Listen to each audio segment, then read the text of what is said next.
복음서 말씀을 우리가 함께 쭉 순서대로 읽어가고 있습니다.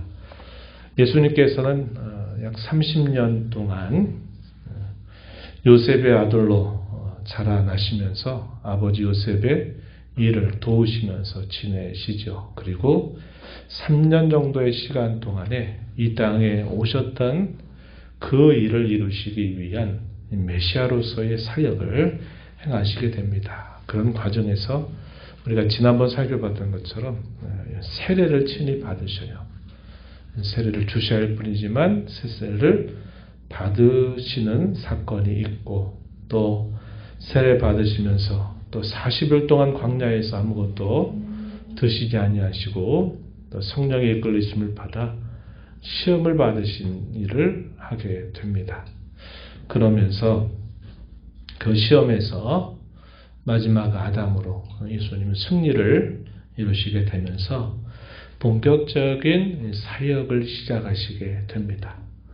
그때 세례자 요한은 이미도 감옥에 갇혀 있는 상태가 되어 있을 때였습니다. 예수님이 처음 이제 입을 열어 복음을 전하시는 말씀, 천국이 가까웠다, 회개하고 복음을 믿으라 하는 그런 말씀을 예수님이 전파하시면서 이제 본격적인 하나님 나라의 일들을 예수님이 행하고 계심을 우리가 살펴보았습니다.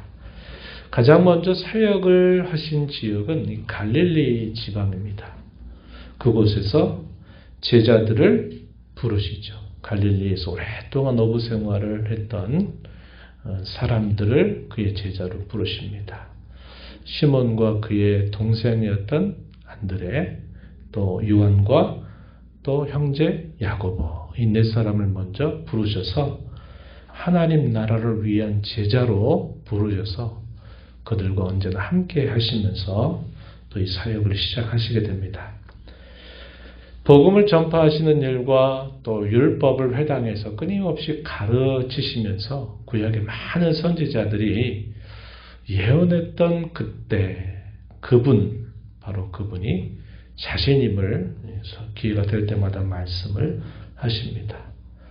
또 예수님이 함께 하심으로 말미암아 기적적인 사건들이 많이 일어나게 되고, 귀신 들려서 사람의 통제를 받을 수 없는 그런 사람들이 한 사람 한 사람씩 나음을 입고 온전한 정신으로 회복되는 그런 역사들이 계속 일어나게 되면서 하나님의 나라가 그들 가운데 이미 임했다고 하는 사실들을 여러 표적들을 통해서 예수님이 보여주시게 됩니다. 그래서 우리가 지난 시간에 살폈던 그 하나님 나라의 표적 가운데서 하나, 더러운 귀신을 쫓아내시는 일이 먼저 있었습니다. 그리고 이제 오늘 우리가 읽는 29절부터 쭉 마지막 절 내용에 쭉 확인되는 내용은 그에 이어서 1년에 쭉 이어지는 사건들이 정리가 되고 있다는 것을 우리가 확인하게 되는데, 오늘 우리가 읽은 본문 앞부분에서는 시몬의 장모가 열병으로 참 고생하고 있는 중에 예수님을 통해서 그가 온전히 치유함을 받게 되는 일이 있게 되고, 그리고 예수님은 기타 많은 다른 병자들을 긍휼히 여기시는 마음으로 그들의 모든 병을 치유하시는 기적을 계속 행해 주시게 됩니다. 그리고 이어서 새벽이 동터오는 그 즈음에, 새벽 미명에, 아주 이른 새벽에 예수님은 기도하시는 일을 하시게 되죠. 사람들은 날이 밝게 되면서 무조건 예수님을 찾아오면서 사람들이 예수님을 찾아다니는 일들이 계속 있게 된 겁니다. 그래서 이곳에 있는 인근의 여러 지역들을 다니시면서 전도하시고 하나님 나라의 복음을 전하고 가르치고 또 역시 치유하시는 일들을 계속 행하시는 내용들을 우리가 소개받아요. 이러한 부분들은 계속적으로 예수님이 이제 메시아로서 그 일을 하시면서 행하시는 일인데, 간간히 이 복음서 사건 가운데 기록되는 사건 중에는 어떻게 보면 개인적이고 또 개별적인 이런 사건들이 소개가 되기도 하는데, 오늘 우리가 읽은 마지막 부분에 보니까 한 나병 환자가 예수님을 찾아와서 그가 치유함을 받게 되는 그런 사건이 기록되는 것을 우리가 확인하게 됩니다. 이런 내용들이 오늘 우리가 읽어보게 되는 이제 전반적인 내용들이 될 텐데, 먼저 이 부분을 조금씩 살펴보면서 함께 또 우리에게 주시는 교훈에 귀를 한번 기울여 보도록 합니다. 먼저 29절 우리가 읽은 말씀 앞부분으로 한번 가서 보시면, 예수님께서 회당에서 말씀을 전하실 때 사람들은 이때까지 들어보지 못한 권세 있는 새로운 교훈이다. 사람들이 깜짝 놀라게 됩니다. 그런 중에 한 귀신 들린 사람을 예수님이 만나시게 되면서 그 사람을 치유하시게 되는데, 이것이 안식일에 있었던 일이었어요. 이 일이 나중에는 종교 지도자들과 아주 극심한 대립을 이루게 되는 하나의 중요한 계기가 되는 것도 있어요. 안식일에 당시의 종교 지도자들에 의하면 그것은 안식일을 범하는 일로 간주되었던 일인데, 예수님은 안식일에 많은 병인들을 치유하신 일을 하셨다는 거죠. 오늘 우리가 지난 시간 살펴봤던 그 본문의 이야기도 안식일에 행하신 기적이었다는 겁니다. 이러한 일을 마치고 나서 회당에서 나오시면서 예수님은 4명의 제자들, 갈릴리 어부였던 시몬과 안드레, 또 야고보와 요한 함께 가시는데, 어디로 가냐면 이 시몬의 장모의 집으로 들어가게 됩니다. 거기에는 야고보와 요한이 함께 동참을 하게 되죠. 그리고 사람들도 역시 여기서 예수님 뭐하나 한번 지켜보자, 이런 마음으로 많은 사람들이 함께 했을 것입니다. 사람들은 이 여인, 열병에 걸려서 나음을 얻기 어려운 그런 병에 걸려 있었던 이 시몬의 장모에 대해서 이렇게 저렇게 예수님께 여쭙는 거예요. 뭐에 대해서 물었을까요? 본문 속에는 그 기록이 되어 있지 않아요. 이런저런 이야기들을 예수님께 하나하나 다 물어요. 당시 사람들의 수준은 다 어떤 수준이었습니까?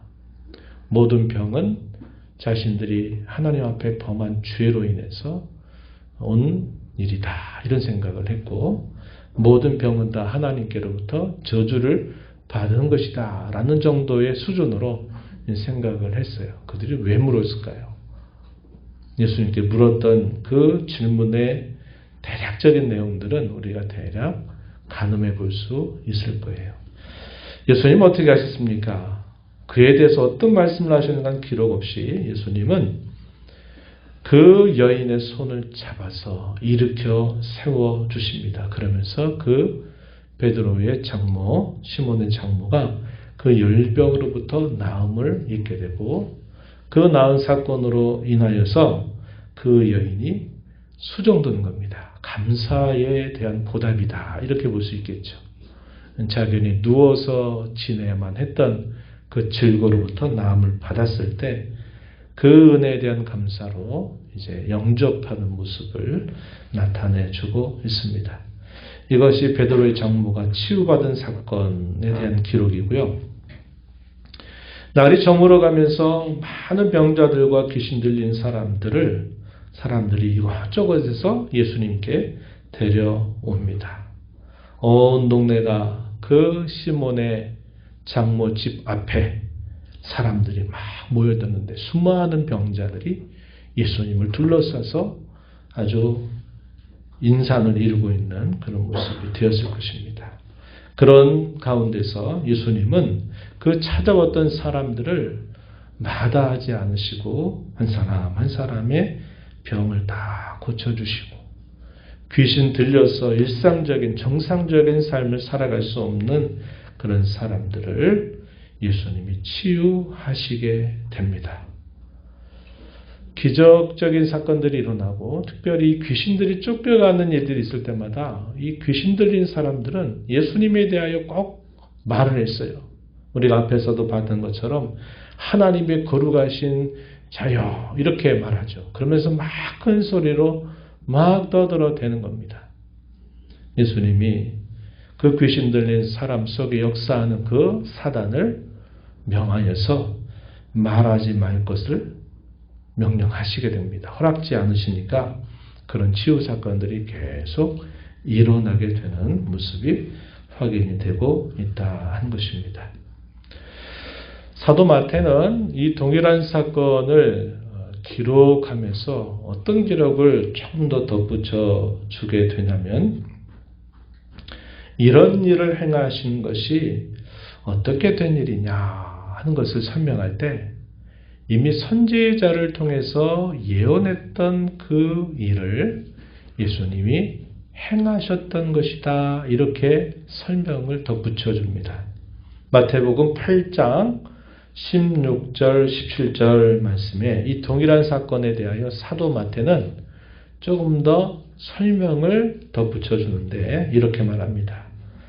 저물매 사람들이 귀신 들린 자를 많이 데리고 예수께 오거늘 예수께서 말씀으로 귀신들을 쫓아내시고 병든 자들을 다 고치시니, 이는 선지자 이사야를 통하여 하신 말씀에 우리의 연약한 것을 친히 담당하시고 병을 짊어지셨도다 함을 이루려 하심이었더라, 이렇게 설명합니다.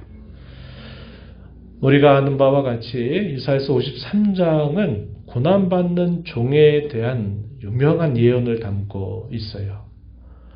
하나님께서 보내실 메시아 그의 종을 통하여 그 종이 받는 고난을 통해서 자기 백성들을 치유하시겠다 하시는 예언의 말씀을 아주 선명하고 구체적으로 주셨던 말씀이죠.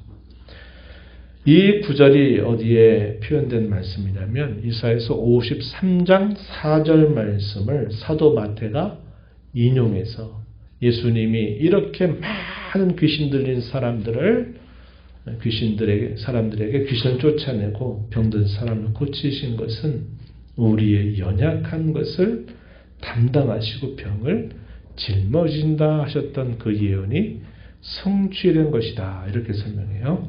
이사야서 54장 3장 4절에 이렇게 말합니다. 그는 실로 우리의 질고를 지고 우리의 슬픔을 당하였다, 이렇게 예언했던 그 말씀을 인용하고 있는 겁니다.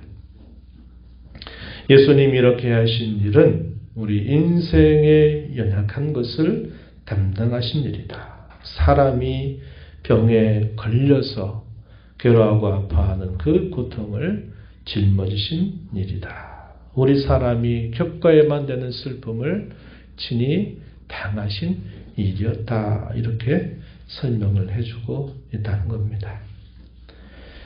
얼마나 많은 사람들이 왔을까 우리가 생각해 보면 이 시간이 짧은 시간은 아니었을 거예요. 오랜 시간이 흘렀을 것입니다.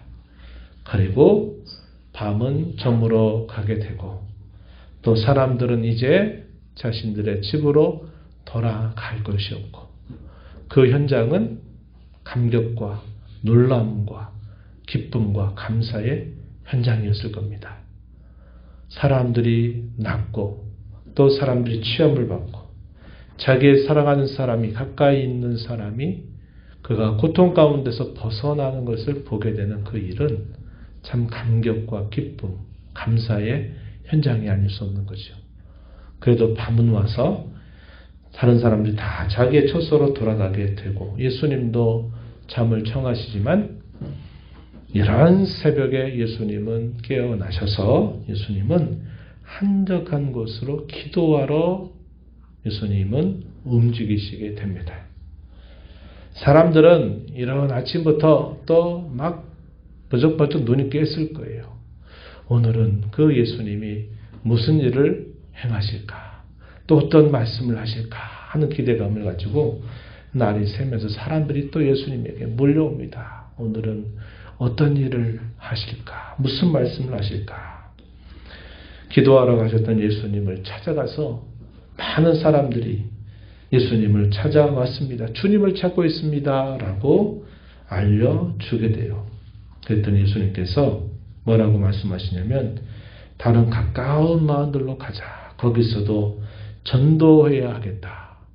하나님의 나라의 복음을 전해야 되겠다. 내가 이를 위해서 왔다. 이렇게 말씀하시면서 갈릴리 인근에 있는 여러 마을들, 또 그 마을들 중심에 서 있는 회당들을 막 찾아다니면서 거기에서 또 말씀을 전하시고 또 많은 병자들을 치유하시는 일을 예수님이 행하시게 됩니다.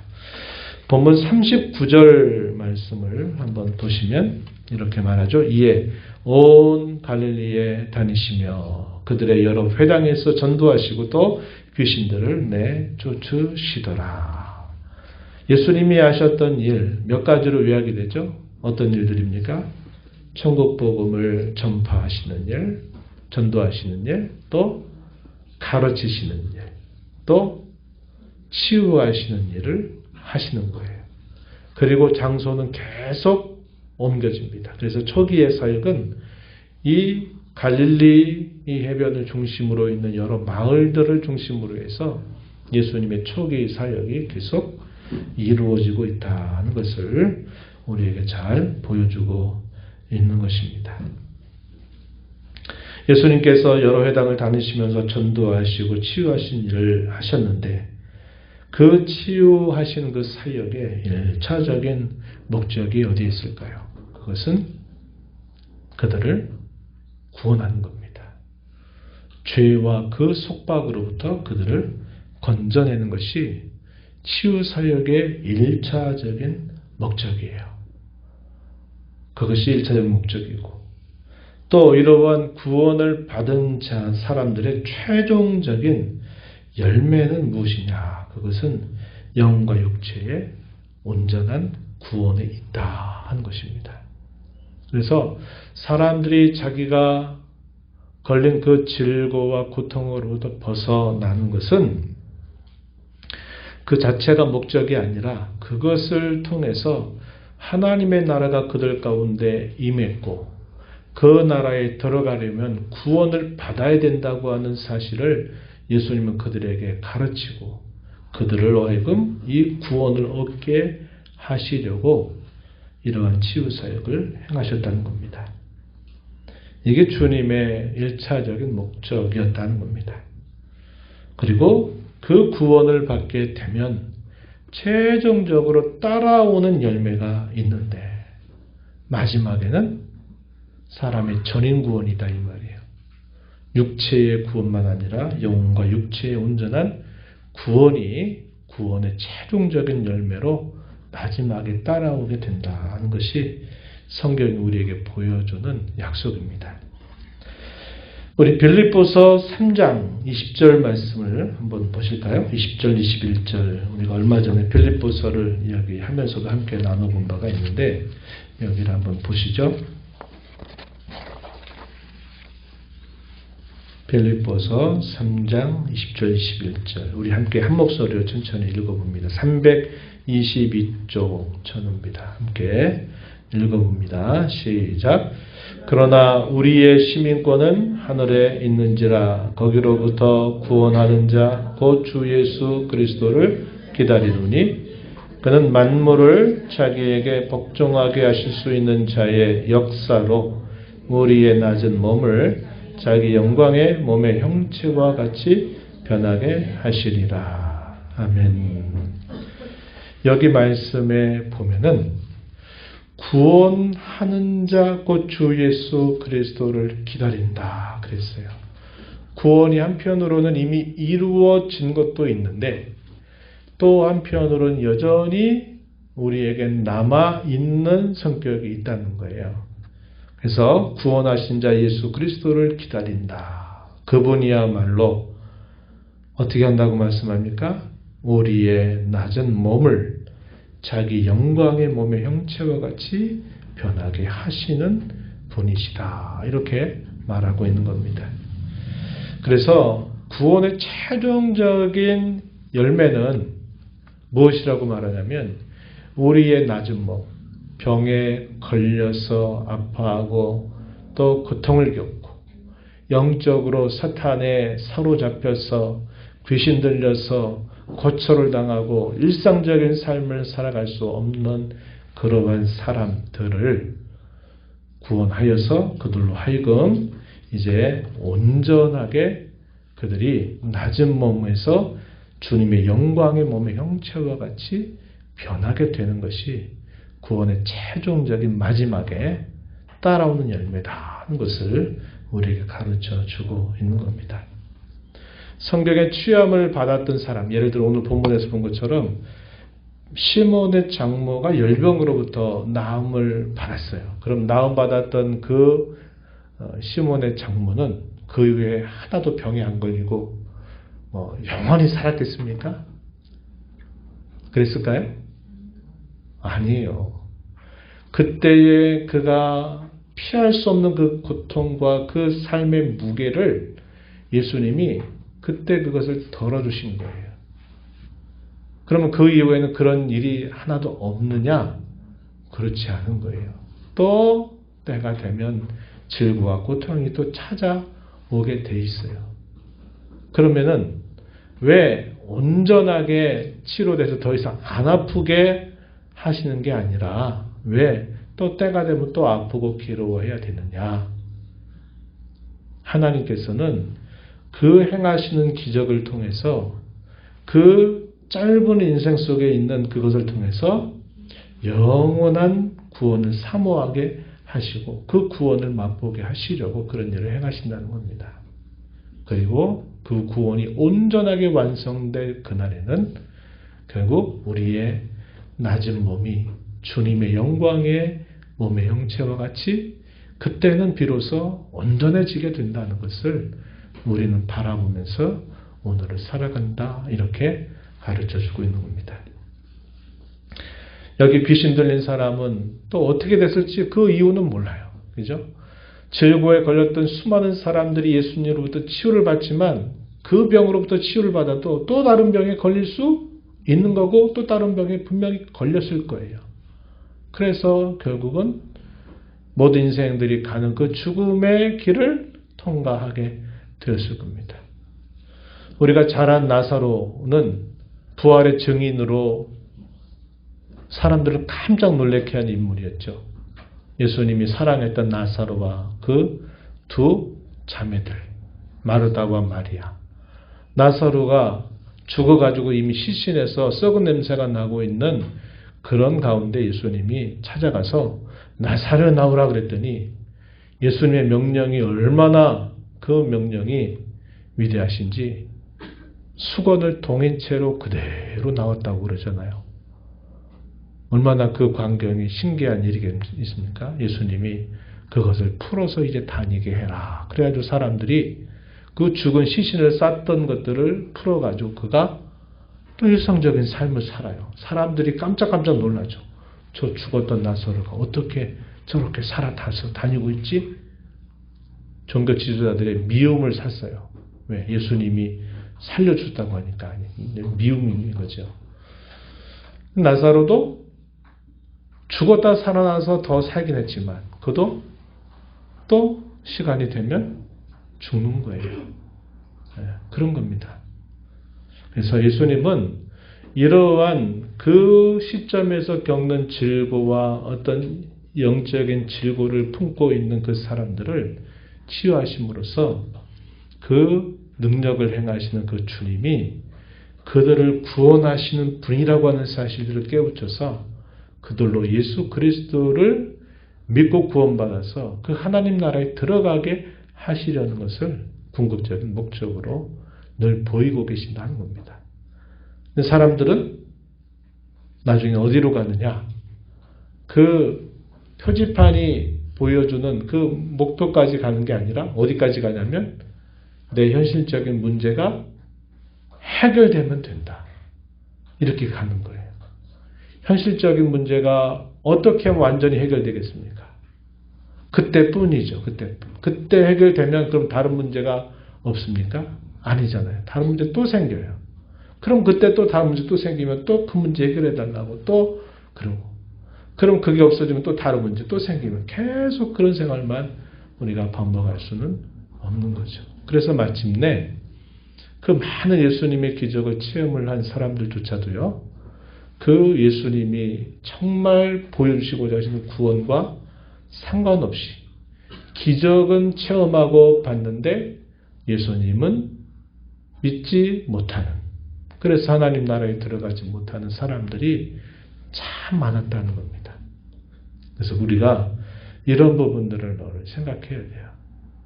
예수 믿었더니 문제가 해결이 된 것 같지도 않아. 이런 일들이 많이 느껴지죠, 피부적으로는. 내가 왜 그렇게 기도하는데 예수님은 내 문제 안 들어주시지? 나를 버리셨나? 막 이런 생각들을 우리가 많이 해요. 그런데 우리가 예수님을 따를 때 문제를 해결받기 위해서 따르면 안 돼요. 문제는 계속 이곳저곳에서 터지게 마련입니다. 우리는 그 문제를 뛰어넘어서 그분이야말로 내 모든 죄와 허물과 모든 형벌을 온전히 제거하시고 영생하게 하시는 분이신 줄 알고 우리가 예수를 믿고 따르는 삶을 살아야 된다는 겁니다. 되게 많은 신자들이 이 문제에 걸려 넘어지고 시험에 빠져요. 예수님 믿는데 왜 안 되냐? 예수님 믿는데 잘 돼야지.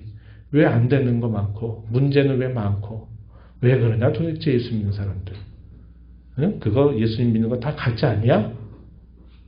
사람들이 이렇게 멸시하기도 하고 믿는 신자들 또한 때로 이런 문제들로 인해서 대단히 힘들어하는 때가 분명히 있어요.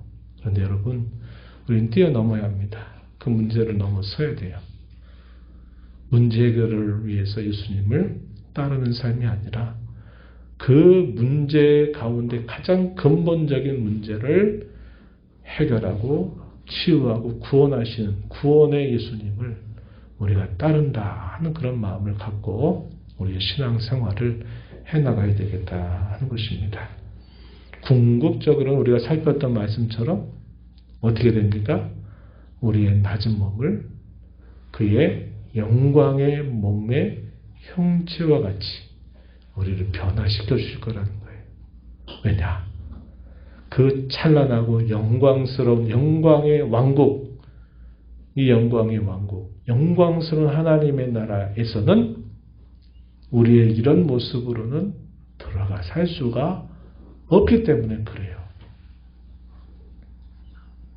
그런 겁니다. 왜? 하나님이 완성하시는 그 하나님의 나라의 그 영광과 찬란함은 지금 우리의 이런 모자라고 연약하고 이런 몸으로는 살 수 있는 격하고 맞지가 않는 거예요. 격에 맞지 않아요. 제가 가끔 쉽게 얘기하지만 청와대 초청받는데 어디서 일하다가 그냥 청와대 가야 돼? 그러면 그 옷 입고 그대로 갈 수 있습니까? 못 가요. 왜? 거기에 맞는 품위와 예가 있어야 되는 거예요. 우리가 하나님의 영광스러운 나라를 우리가 지금도 소망하면서 그 나라를 우리가 기다리다가 그 나라가 완성이 되면 그 영광스러운 나라에 우리의 이런 모습으로는 살 수가 없는 거예요. 그러니까 우리 하나님께서 어떻게 하신다는 거예요. 우리의 이 낮은 몸을 영광의 몸의 형체와 같이 우리를 변화시키셔서 그 나라를 살만한 격에 맞는 우리의 형태로 우리를 영광스럽게 해주신다는 거예요. 그때가 되면 모든 문제들이 완벽하게 해결이 되지만 우리가 이 땅에 사는 동안에는 그렇게 하시지 않는다. 못 하시는 게 아니라 그렇게 안 하시는 겁니다. 안 하시는 거예요. 그게 주님께서 우리를 다루어 가시는 방법입니다. 그것을 우리가 기억하는 것이 중요하겠다 하는 것입니다. 이제 이어서 한 나병 환자가 예수님을 찾아가서 예수님께 이렇게 말씀을 드려요. 당신께서 원하시기만 한다면, 당신께서 기뻐하시기만 한다면 저를 깨끗하게 해주실 수 있습니다. 이렇게 말합니다. 이런 말 속에서 우리가 이 사람의 그 마음을 좀 읽을 수 있어요. 우리가 근래 레위기 말씀을 읽어가죠. 레위기는 제사법에 대해서 그리고 그 제사법을 배우면서 정결과 부정이라고 하는 것을 우리가 살펴본 바가 있어요. 그래서 부정한 상태에 있을 때는 제사를 드리러 여호와 앞에 나아가지를 못하게 했던 게 구약 시대였습니다. 그런데 나병의 경우는 모든 질병 가운데서 가장 고통스러운 병이었어요. 악성 피부병이라고도 부르는데 이런 병을 가진 사람은 제사를 못 드리는 것뿐만 아니라 심지어는 사랑하는 가족들로부터도 떨어져서 사람들이 살고 있는 진영, 텐트 바깥에 다른 데서 분리해가지고 살아야만 되는 거예요. 코로나 시대 때 코로나 감염되면 철저하게 분리시켰잖아요. 왜? 감염으로 인해서 또 죽음의 위협을 당할 수 있기 때문에 분리해가지고 치료를 했단 말이죠. 그래서 이 나병의 환자의 경우는 철저하게 격리된 삶을 살아야만 했단 말이죠. 그런데 그 사람이 어떻게 예수님에 관한 말씀을 듣고 그 마음이 어떻게 그런 마음이 움직였는지 예수님을 찾아와서 하는 말이 당신께서 원하시면, 당신께서 기뻐하시면 저를 깨끗게 하실 수 있습니다. 원하시면 깨끗게 하실 수 있습니다. 이렇게 말하는 거예요. 이 말의 의미는 당신께서는 얼마든지 나 같은 사람을 다 치유하여 온전케 하실 수 있는 분입니다라는 것에 대한 초의 의심이 없어요. 의심이 없어요. 확고하게 그 사실을 믿는 거예요. 그런데 뭘 지금 물으냐면 당신께서 그렇게 해주시기를 기뻐하신다면 이렇게 말해요. 이걸 다른 말로 바꾸면 이런 말입니다. 당신의 뜻이라면 나를 깨끗게 하실 수 있습니다. 이렇게 말하는 거예요. 그럼 이게 무슨 말입니까? 이거 안 해주면 안 됩니다라는 게 아니라 당신 얼마든지 저를 이 질고로부터 저주 같은 이 병으로부터 나를 낫게 하실 수 있는 능력이 있지만 당신이 원하셔야만 그렇게 하시는 것이지 당신께서 원하시지 않는다면 이 일은 안 될 것입니다. 이런 말이에요. 그러니까 처분을 맡기는 거예요. 누구에게? 예수님에게. 이 말의 표현 속에는 굉장히 신앙적인 의미가 많이 담겨 있는 거예요. 이런 모습이 발전이 되면 그런 기도죠. 겟세마네 동산에서 할 수만 있으면 이 잔을 옮기시옵소서. 그러나 나의 원대로 마시고 아버지 원대로, 아버지 기뻐하시는 뜻대로 하시옵소서. 이렇게 기도하셨던 예수님의 기도와 비슷한 그런 신앙의 내용을 고백하고 있는 것입니다. 우리의 신앙도 이런 신앙이어야 된다는 거예요. 이런 신앙이 된다는 겁니다. 우리는 우리의 바람과 우리의 간절함을 하나님께 진실하게 아뢰고 계속 아뢰는 자세를 가져야 돼요. 그러나 그 모든 일에 있어서 궁극적인 처분은 그 주님의 주권에 맡겨드리는 거예요. 제가 예전에 이러한 표현들로 가지고 말씀을 전한 적이 있어요. 하나님의 뜻이라면 데오 볼란테 라틴으로 이렇게 말하거든요. 당신이 기뻐하신다. 당신이 원하신다면 나 이렇게 하실 수 있습니다. 우리의 신앙은 이런 표현들로 성숙한 면모를 이루어 가야만 한다는 것을 이 사람은 잘 보여줘요. 그랬더니 주님이 뭐라고 답변하셨어요? 내가 그렇게 하기를 원하니 깨끗함을 받으라. 그 나병 환자의 그 간청에 대하여 예수님이 100% 그대로 응답하시는 거죠. 너 그렇게 말했니? 내가 원한다면 너를 낫게 할 수 있다고 넌 그렇게 말했니? 그렇게 믿고 있니? 그래, 좋다. 나도 그렇게 되기를 원하니 네가 나음을 받아라. 이렇게 예수님이 말씀을 하시게 됩니다. 그랬더니 어떻게 됐습니까? 깨끗함을 입게 됐어요. 그래서 그 사람이 온전하게 회복이 되는 모습이 있게 된 겁니다. 예수님이 이렇게 하시고 유대인들에게 주어졌던 이 나병으로부터 깨끗함을 입게 될 때 자신들이 가족으로 돌아가는 절차가 있고, 더 나아가서 하나님 앞에 이제는 제사를 드리러 가는 절차가 있어요. 이 절차에 대한 소개는 어디에 있느냐? 우리가 얼마 전에 읽었던 말씀에 있습니다. 레위기 14장 2절부터 길게 32절까지 나병 환자에 걸렸던 사람이 깨끗함을 입었을 때 격리되어서 살았던 그 사람이 어떻게 가족과 함께 돌아와서 가족과 지내게 되고, 더 나아가서는 그가 이제 드디어 하나님 앞에 제사로 나갈 수 있느냐 하는 절차를 이 두 가지 단계로 설명을 해주는 말씀이 있습니다. 간단하게 한번 다시 설명을 드리면 이런 거예요.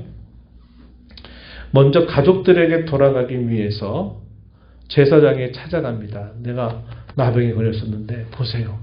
제가 이렇게 됐습니다. 그럼 제사장은 어떻게 하냐면 주셨던 율법의 기준에 따라서 그 사람의 나병에서 회복됐는가를 아주 조심스럽고 신중하게 조사를 해야 됩니다.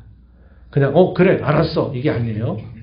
조사를 철저하게 시간을 두고 조사를 해서 그 사람이 정말 이 나병으로부터 낫게 됐다는 것이 말씀에 따라 판정이 되면 이제 가족들에게 돌아가게 하는 절차는 살아있는 새 2마리를 제사장에게 가져가면, 그리고 백향목과 홍색실 우슬초를 가지고 제사장에 가져가면 한 마리는 물이 흐르는 물 위에서 한 마리의 새를 잡고 그 피를 다른 살아있는 한 마리의 피에 걸 바릅니다. 그리고 그 잡은 그 피를 7번을 뿌립니다. 그리고 그것을 놓아주는 거예요. 그리고 자기 몸을 씻고 그런 다음에 비로소 가정으로 다시 가족들과 동거할 수 있게 됩니다. 그리고 7일이 지나고 난 다음에 이제는 정결의식을 위한 제사를 또 드려요. 제사장에 찾아가서 제물을 가지고 드리는데 속건제, 속제제, 번제, 소제를 함께 드리게 되면서 이제 그 사람이 드디어 이제 예배할 수 있는 자격을 부여받게 되는 과정이 있습니다. 이게 이제 레위기 14장에 길게 소개가 되는 거예요. 그래서 예수님은 이 치유함을 받은 나병을 입었던 사람에게 너는 가서 제사장에게 내 몸을 보이고 주어진 그 결례를 따라서 내가 그대로 따라서 이제는 내 삶을 정상적으로 살아가도록 해라 하는 말씀을 하시면서 하나 당부를 주세요. 이 일을 말하지 말아라. 사람들은 하지 말라 그러면 더 말하고 싶어지죠. 그래서 이 사람이 내가 이런 병에 걸려서 이렇게 저주 같은 삶을 살았는데 그 나사렛 예수 그분이 나를 낫게 해주셔서 내가 이렇게 되었다고 하는 말을 이제 막 퍼뜨리고 다니게 된 겁니다. 그래서 예수님은 때가 아니기 때문에 아직은 때가 아니기 때문에 예수님은 그러한 일이 있게 될 때마다 또 다른 곳으로 이렇게 또 자리를 옮기시면서 계속 이 하나님 나라의 사역을 감당하시게 되는 겁니다. 오늘 우리가 이 말씀을 보면서 이런 걸 생각해 보게 돼요.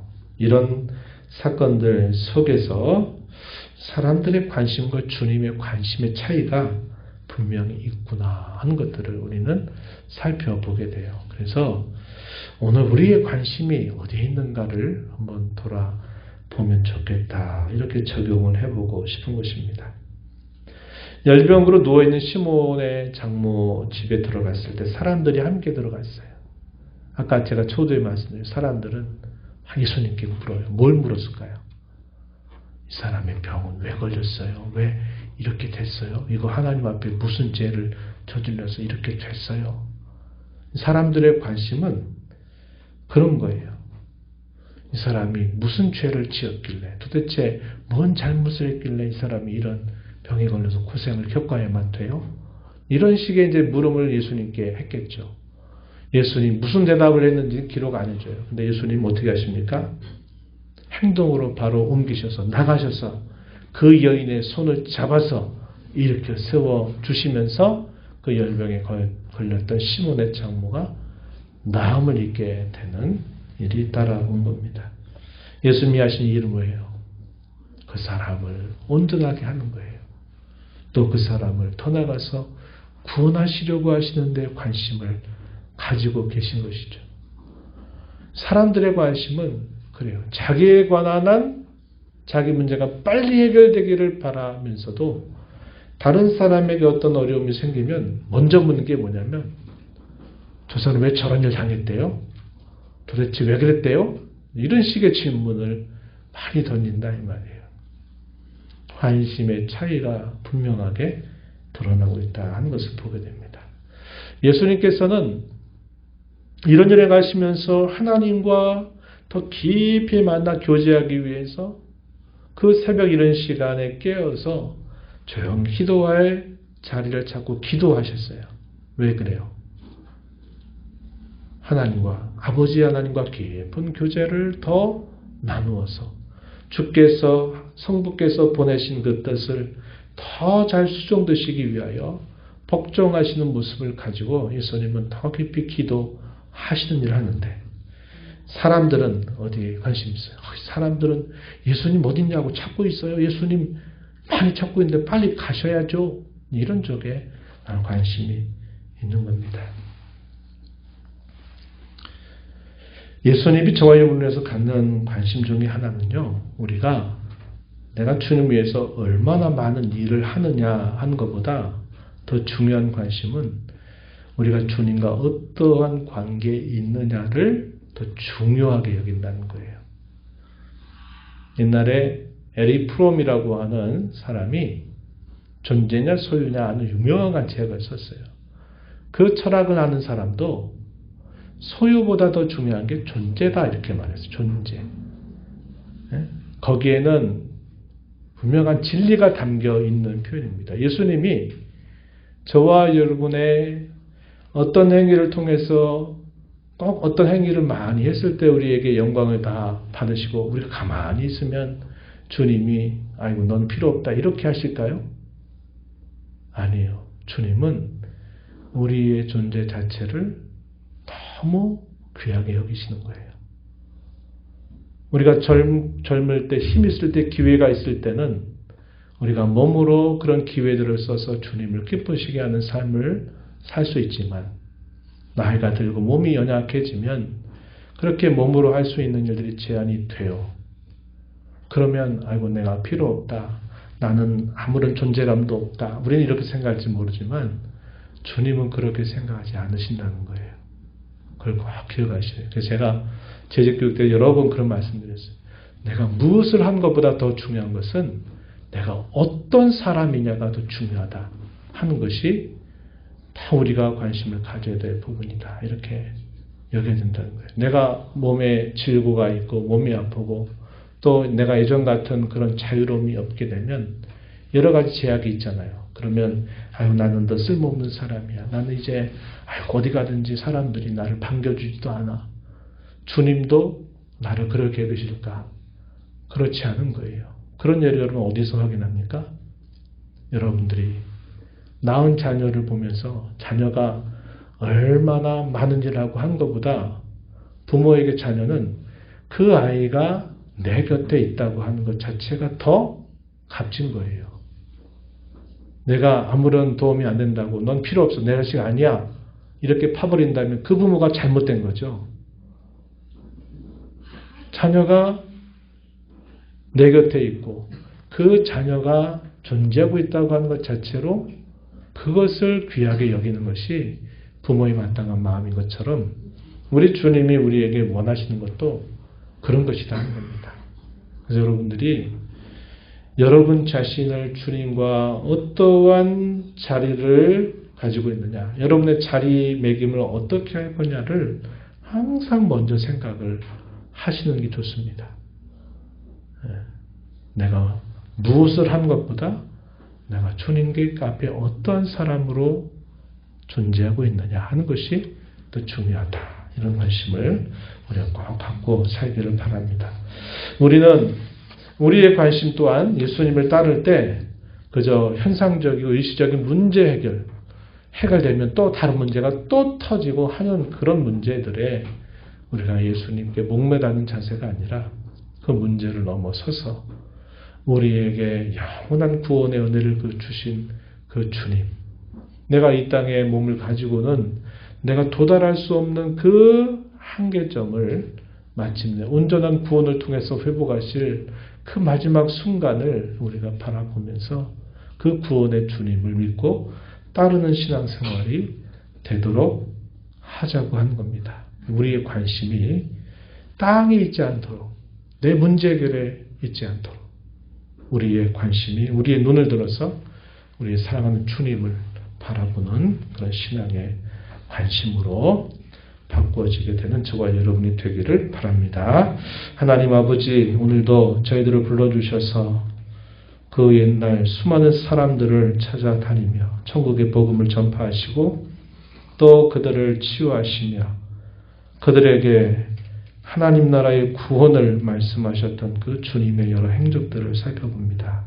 수많은 사람들이 예수님을 따른 듯 하다가 자신들의 기대에 맞지 않은 것으로 인하여 주님을 멀리하는 그러한 사람들이 많았는데 오늘 저희들이 주님을 믿는다 하면서 주님을 따른다 하면서 어디에 관심을 두고 있는지 잘 돌아보게 하시고 저희들의 관심이 구원에, 또 저희들의 관심이 하나님의 나라에, 저희들의 관심이 완성될 하나님의 나라에 두고 오늘을 살아가는 복된 삶 되게 주옵소서.